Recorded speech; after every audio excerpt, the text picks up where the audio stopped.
Başkanım şeref verdiniz. İçeriye geçelim isterseniz bir gezdirelim. Buyurun, buyurun. Kolay gelsin. Hoş geldin. Nasılsın? Kolay gelsin. Şöyle içerilere...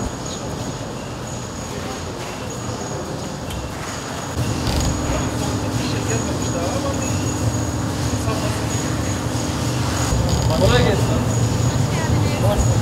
Kolay gelsin. Sağ olun. Öyle vakti olduğu için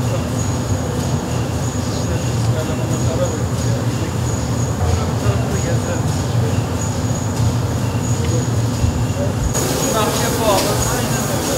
Aynen öyle. Yani sektör çok kötü bir durumda. Kolay gelsin. Kolay değil. Çok aşamalı.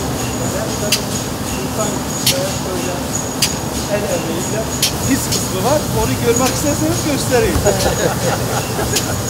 Ona biraz orada kadınların yaptığı çekildiği laboratuvar dersleri. Kolay gelsin. Tek tek elde yani orada makinede boyanmadan önce renklerin elde sonra makineye bu sefer makineye gidiyor. Yani düşmüş şekilde de makineye gidiyor. Önce elde bir deneme yapılır sonra makineye gidiyor. Derler bozulur. Yani şu sıcak ortamda bu deri Üstündeki yünleri şey yapabiliyor. yünleri de tabii bir kısmını gün yıkama fabrikaları var. İşte şu yukarıdaki gün yıkama fabrikası. Onlara veriyoruz. Onlar yıkıyorlar. Genelde bu yünler kalı. Orijinal yün kurullar bu yünlerden olur. Bunu yapıyoruz.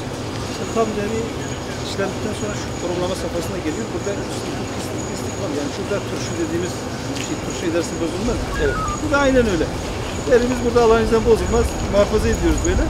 Bu kısımdan sonra kurutulup buraya boyanaya giriyor. Kömürle kazanı ısıtıp buhar üretiyor. O buhar bütün makineler buharla çalışır. Yani ısı ihtiyacımızı biz o şekilde görüyoruz. Evet. Yukarıda da tabii safhalar var. Hep el işçiliğiyle, el emeğiyle tabii makine teknolojisi de var. Makinelerle içeri dolaplar var. Dönüyor o dolaplarda deri dabbaklanıyor. Yani o dabbak dediğimiz derinin pislikten arındırılıp da bozulmayacak safhaya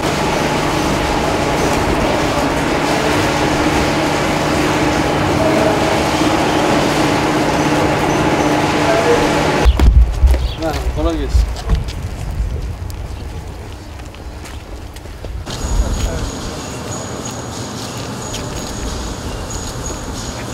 Hanginiz? Abisi. Abisi. Ramazan abim. Daha genç duruyor Ramazan. Ben de Mehmetcan. Biz aslen Bitlis Tatvanlıyız. Aslımız Bitlisler ama daha sonra babam rahmetli. Diyeceğim. En kademli biliyor musun? Kıdemli derken Şöyle olarak. sanayi fazla olmuş. Evet. Sanayisi kendi çapına göre geniş. Bu iyi bir şey. Tabii buraya gelince hani bazıları diyor ki işte çok alışık olmayan yani kapıdayken bir şekilde bir iş yapıyorsa temiz olmadığı zaman ceza ediyorsa ben şahsen başkasına muhtaç olmamak için bulduğu iş ne olursa, elinden hangi iş gelirse o işi yapan gerçekten eli öpülesi insan.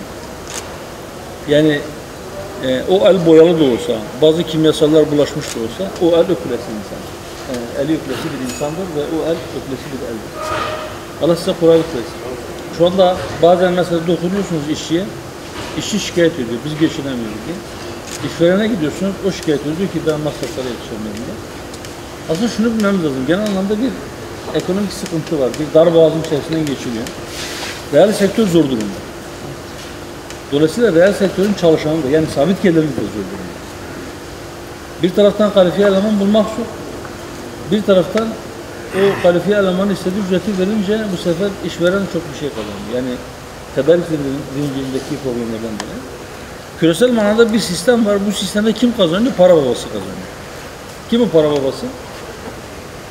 sizin cebinize kredi kartı koyup ya önemli değil sen asgari ödeme tutarını ver gerisini bir sonra da ödersen. Ödemediğin kısmının işte aylık işte %, şu kadar faiz verirsin diye sizden o faizi topluyor. Aynı şekilde işveren de diyor ki sen işletmeyi çeviremiyor musun? Problem değil. Gel makinelerin yerine ben sana kredi açayım, işte şunu vereyim, bunu vereyim. Mesela o da kazancın bir kısmını oraya vermek durumunda kalıyor. Finans sektörü dedikleri yani reel sektöre para aktaran ya da vatandaşlara para aktaran ya da kamuya işte merkezi hükümete ya da belediyelere, yerel yönetimlere para aktaranlar hiçbir şey yapmadan paradan para kazanıyorlar. Hem sizin emeğinizi hem sizin patronlarınızın emeğini kısmen sömürüyorlar. Bu bir küresel bir soygun düzenidir. Bundan çıkmanın yolu vardır. Fakat o hırsızlar kendilerini gizlemek için sanki sizin emeğinizi başkası çalıyormuş gibi size yanlış hedef gösteriyor. Bu anlamda belki dikkatli olmak lazım. Bu büyük para babalarının ya da tefecilerin diyelim. Merkezleri Londra. O Londra merkezli ve küresel tefeciler bütün memleketleri sömürmeye çalışıyorlar.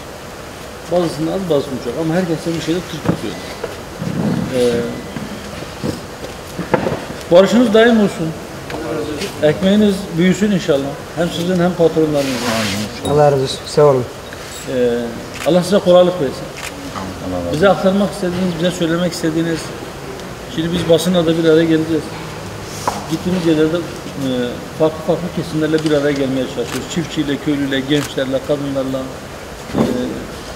işçi sınıfıyla, bazen üreticiyle, iş adamıyla, muhtarlarla, basınla.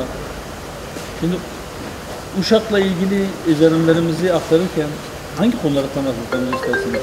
Ya da işçi sınıfıyla emeğiyle geçinen, alın teriyle geçinen kardeşlerimiz adına ne söylememizi istersiniz? Yazıktır. Kaynaklarımız sınırsız değildir. Yeter bize ama sınırsız değil. Sınırsızmış gibi davranıp onları israf edersek nimetin belki elde gitmesine kendi ellerimizle zemin hazırlamış oluruz. Bu duruma düşmekten Allah hepimizi korusun. Ama birisi şahsi olarak israf ederse o kendine zarar verir. Ama kamu adına yönetim elinde bulunduran belediye, hükümet veya başka bir resmi daire neyse onlar israf yaptığında hepimizin malını israf ediyor. Onların çok daha dikkat etmesi.